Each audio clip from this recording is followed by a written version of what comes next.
Good morning, and welcome to Eastrose Unitarian Universalist Fellowship on this beautiful March Sunday. I am Jan Applin Curtis, your worship leader for today, and we're happy that you have joined us. If you are visiting for the first time today, a special welcome. We are glad you sought us out and hope you will return again in the future. As a reminder to those attending in person, please keep your mask on while in the building. If you have joys or concerns or announcements that you wish to share, please complete the blue form that is in the entry, and you can put it in the offering basket when it comes around. If you are attending online, you can share your joy or concern in the chat on YouTube. In addition, if you have an announcement to share, please write that on the form provided as well and place it in the offering basket. At the conclusion of each service, there will be a Zoom Cafe conversation time so all can visit. Just exit YouTube and log into the Zoom link provided on our website. Our congregation honors those who first lived in and cared for the land where our church stands. Traditional village sites of the Multnomah, Cathlamet, Clackamas, Chinook, Tualatin, Kalapuya, Malala, and many other tribes and bands. We honor these original caretakers. Our speaker today is our own Reverend Patty Pomerantz. Her topic is, what are Unitarian Universalist rituals?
Come, let us enter this space of hope and community.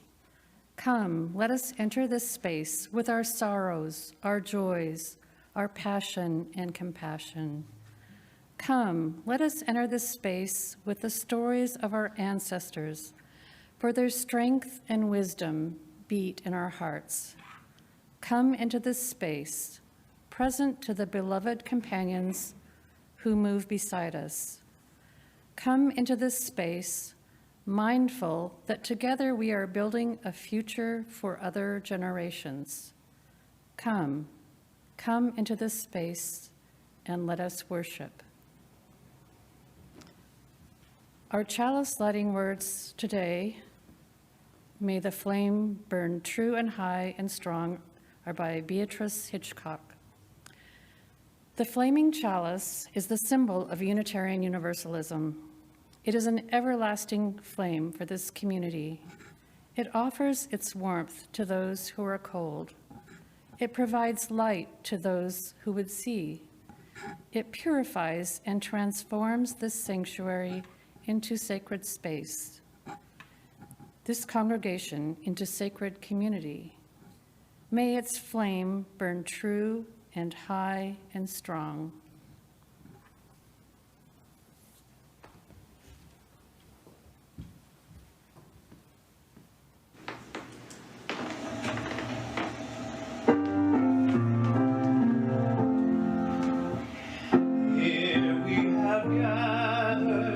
Gathered side by side, circle of kinship, come and step inside. May all who seek here find a kindly word. May all who speak here feel they have been heard. Sing now together this our heart's own song. Here we have gathered, called to celebrate days of a lifetime, matters small and great. We of all ages, women, children, men, infants and sages, sharing what we can. Sing now together this our heart's own song. Life has its battles, sorrows and regret, but in the shadows let us not forget. We who now gather know each other's pain. Kindness can heal us as we give, we gain.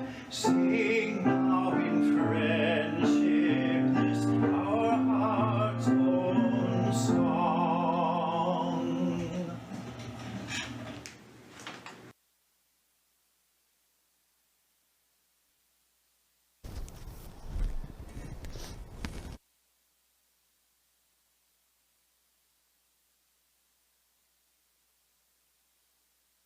Really fair, you get to see my whole face, and all I see is eyes.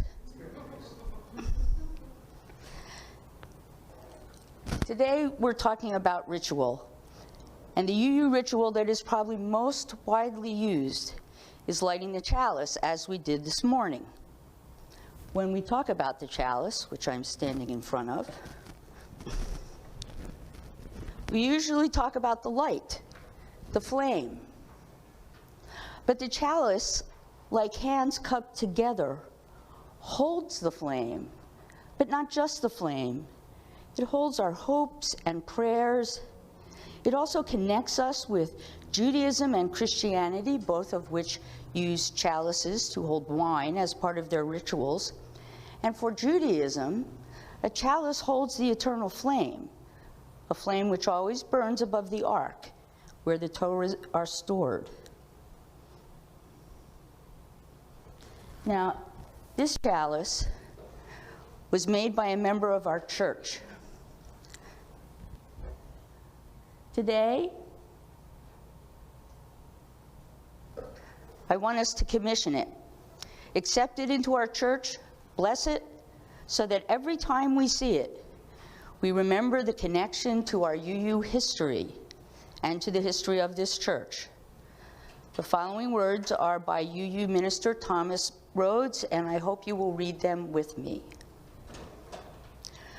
We, the members of the Eastrose Fellowship Unitarian Universalist, dedicate this chalice to truth, to community, and to commitment, recognizing that each person possesses a portion of the greater truth, and knowing that no one may comprehend truth in its entirety, we affirm that this flame shall always represent the light of truth.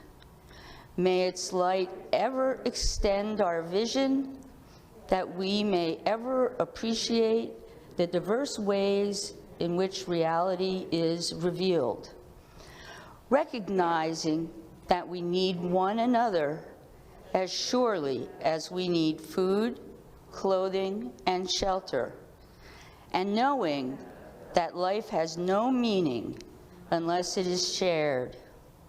We affirm that this flame shall always represent the warmth of community. May its glow enfold us who gather in its presence, and may all who search for understanding find their welcome here. Recognizing that human relationships are rightly built on trust, justice, and love, and knowing that these values may be compromised by fear and doubt, we affirm that this flame shall always represent the fire of commitment. May this fire always burn fiercely within us as we commit ourselves to live out the values of our faith. Amen.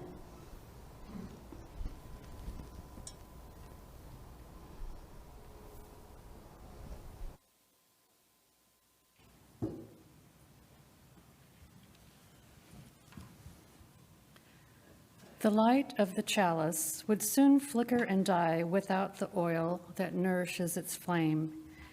And just as the flame cannot burn without oil, this religious community cannot survive or thrive without the financial as well as personal support of its members and friends, the oil that keeps the flame of our liberal faith alive and fuels the shared mission and ministry of this fellowship.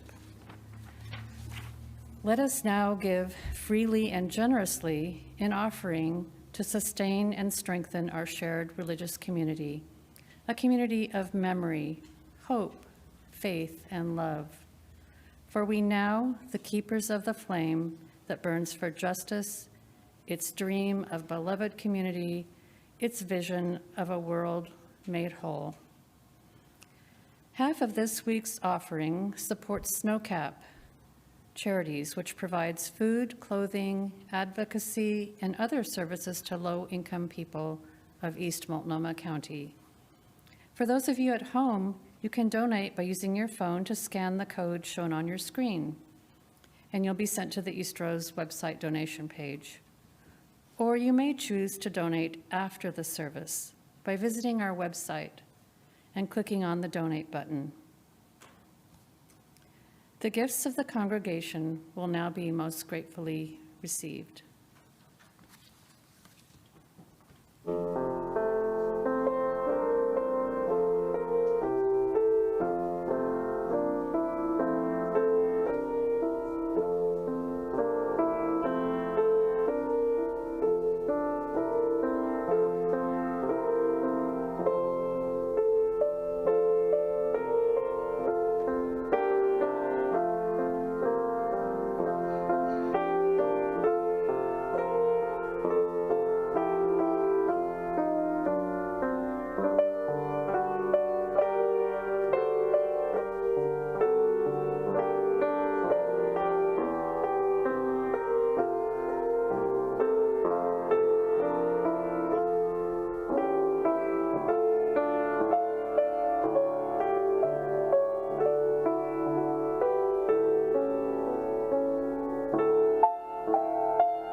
Ours is a welcoming community where we find connection, a spiritual community where we find meaning. Ours is a sharing community where joys are amplified, a caring community where our sorrows are lessened. We take this moment to reflect on our joys and sorrows and acknowledge the mutual support of our community. As I read the joys and concerns, Mary will place a stone in the water, representing each joy or concern. And as we end, Mary will place a heart-shaped stone, representing those concerns that remain unspoken. Hold these joys and concerns we have shared, and hold those that were unspoken as Mary drops the heart-shaped stone into the water. Help us feel connected to our families, our communities, and one another. Let us also remember all those who are suffering, especially in the Ukraine. Mary has a painted rock to signify that, but she doesn't think it'll go in the water. Who are living with a senseless war, threat of nuclear destruction, and who are filled with fear. Help everyone who is living without access to food and water, who are afraid to come out of their homes or hiding places. And let us remember that when even one person hurts, we all hurt. When one person lives in fear, so do we. Our survival is tied to the survival of others and to the survival of the earth. We are a generous people. May we find ways to reach out, to share that which we are privileged to have in our lives with those who have less than we do. And help us remember that whatever is in our hearts to do will be enough. These joys and sorrows, spoken and unspoken, weave us together in the fabric of community. Whether you are God, Spirit, sacred mystery, whether you are light or energy, whether you are Buddha or Krishna, in all of these names, let us say, Amen.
You may be surprised at how many rituals are part of our service, like this robe.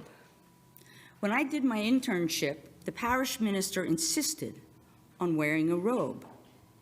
I asked him why. He replied, because it marks the time we spend together in worship as sacred. As soon as the worship was over, he'd run into his office and take it off. So today, I'm wearing this robe to mark our worship time as set-aside time. Lighting the chalice is another ritual. Joys and Concerns is a ritual, including singing Spirit of Life or another similar song. And if you've joined us only since the pandemic, you haven't had a chance to celebrate our water ritual, which we call Gathering the Waters, celebrated on the first service of the new church year, the second Sunday in September. These are just a few of our rituals I'll talk about today, but we also have rituals for children, when we have children, coming of age for those entering high school, and bridging when they graduate from high school. And we've done rituals from other religions, Day of the Dead, Diwali. Before I discuss each ritual in depth, I want to tell you why ritual is so important, especially now. As we discussed previously, we don't have a common theology to lean on for comfort or hope, no deity to save us, or belief set to visit for answers to questions.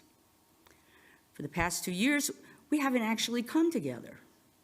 We're just starting to feel our way back to being together on Sundays, and we're out of practice being together, benefiting from the rituals which bring us together and which bring us into the larger movement, since most churches do some form of some rituals like we do. We've started some new rituals, dropping stones into the water for joys and concerns, and maybe a prayer for the earth, as I shared today. And since we've been streaming, we've added back the short song after joys and concerns, as we did today.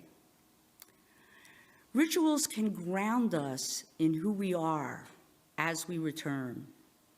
When we celebrate Easter next month, it will be the first time in 2 years that we've celebrated a major holiday together. Last Easter, we had an Easter egg hunt for our children. This year, we'll hopefully have more children and families actually attend the worship. But it's been a long time, and our children are frozen in time from when we last saw them. They've all gotten 2 years older. 4 becomes 6. 8 becomes 10. Are we prepared for that? Rituals can remind us of who we are together. Ask anyone who has actually been to a service at the church before the pandemic sidelined us, and they'll tell you how great it is to be together, to have Mary live live at the piano, even to have joys and concerns together. There's another aspect to ritual, especially now. I remain convinced that everyone who has lived through the past 2 years is traumatized by the pandemic. You don't have to have lost someone from COVID or have a member of your family with long-term COVID to feel trauma. You don't have to have lost your house or your job or your business to be traumatized. We've all lost this community in some way, and now that we're coming back, it looks different. The chapel looks different. At least it did when I left the last time and the seats were all together, but they actually look more normal now. And the rest of the church is still pretty much out of bounds. While we're singing through our masks, it's not the same. Trauma is an emotional response to something that happens.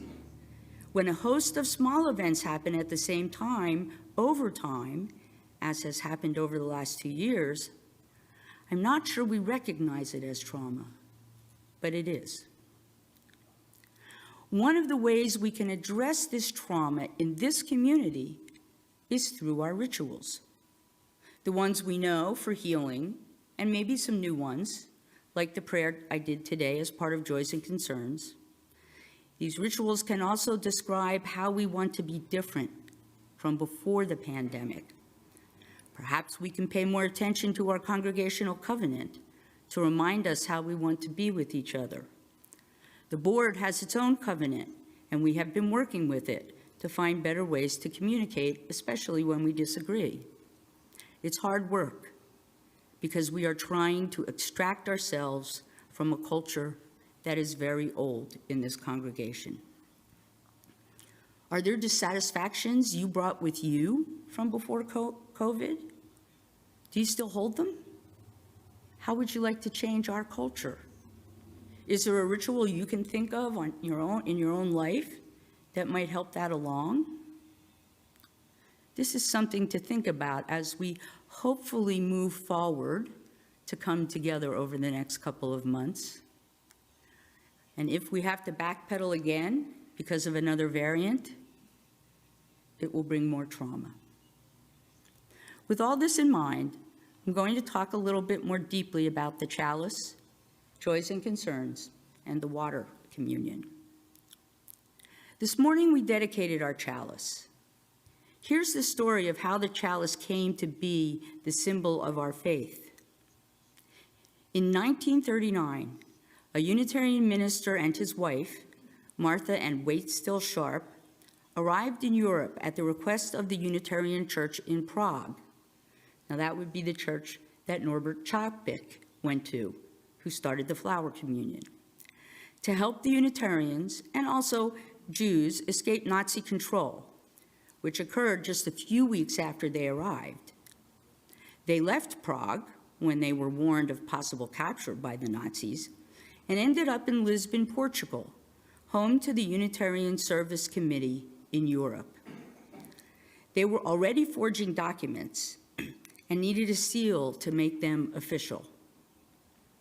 They spoke with an Austrian artist named Hans Deutsch, who had never attended a Unitarian church or a Universalist church, but he combined the chalice, long a symbol of Christianity, and the flame, an ancient symbol of religion, as the symbol of the Unitarian Service Committee. This was before Unitarians and Universalists had merged. It not only became a seal, but also sat in the windows of safe houses for those who were escaping. It wasn't used by the UUA until 1976, and its place in our UU services has only occurred in about the last 20 years. It's probably safe to say that as many UU churches as you visit, each will have a different style of joys and concerns.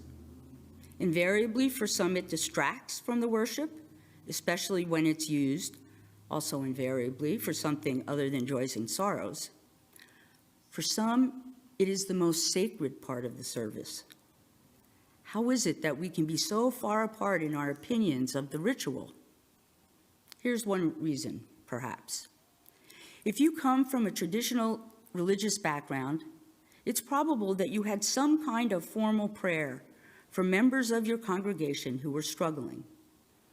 And it's possible you also had special people in the congregation who prayed for those who were struggling. So you would be more familiar with folks getting up and asking for support or sharing joys. If you don't come from a traditional religious background, individuals sharing their hopes and concerns may seem disruptive or extraneous to the service. Liz James from Saskatoon writes in the UU World, "Joys and concerns is one way that UUs keep the ritual and the practice of holding one another in community. We do not light candles because we believe they have a supernatural power to them. But we do believe there is power in standing together in these moments. The ritual of the sharing embodies that belief." This tradition is one thing we might want to look at or think about as we slowly come back together. How do you hold personal experiences spoken at Joys and Concerns during the week? Do you pray? Do you think about them once you've left the church? And when you share a joy or concern, what do you want from other people in the congregation? This is a ritual we can redesign any way we'd like. Have you enjoyed using the stones in the water? Do you miss candles? What about having the worship leader speaking for congregants? I'd like to know what you think. Write to me or Shari with your thoughts.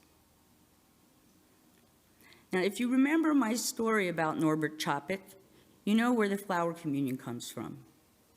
But not many people know where the water communion comes from. It's all tied in with the women in religious movement within the UUA in the 1970s and 80s.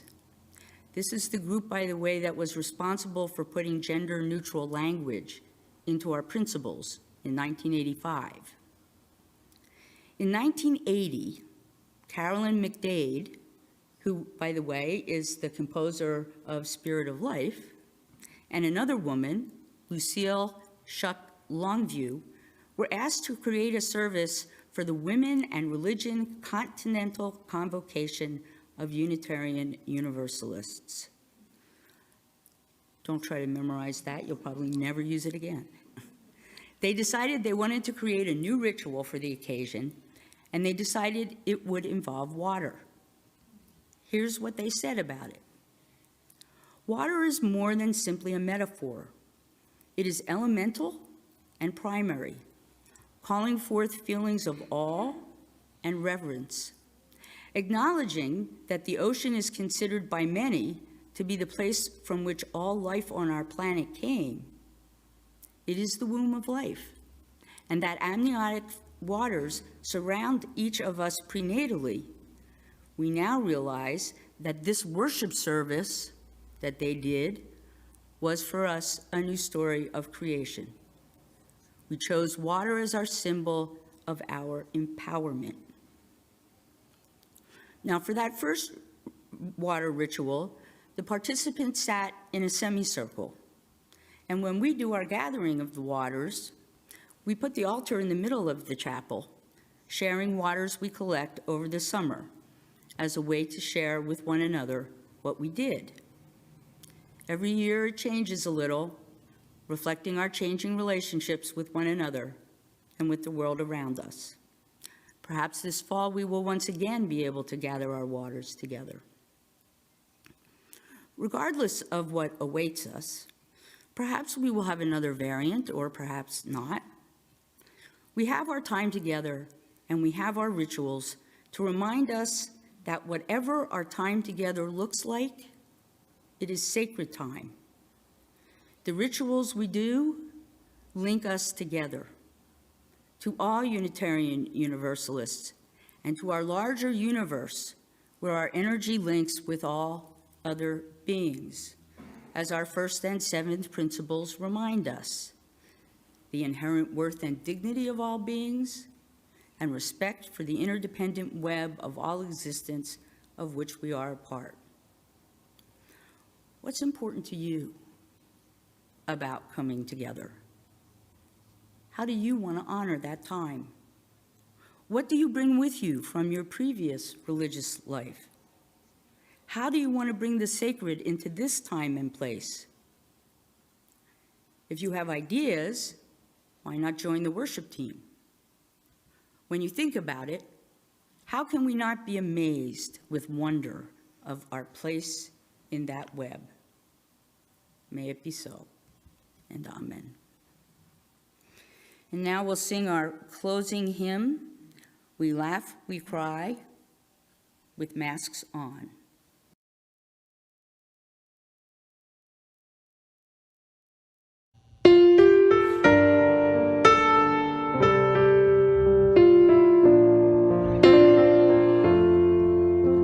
We laugh, we cry, we live, we die, we dance, we sing our song. We need to feel there's something here to which we can belong.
search for truth, equality, and blessed peace of mind. And then we come together here to make sense of what we find. And we believe in life and in the strength of love. And we have found our joy being together. And in our search for peace, then we will finally see, even to question truly is an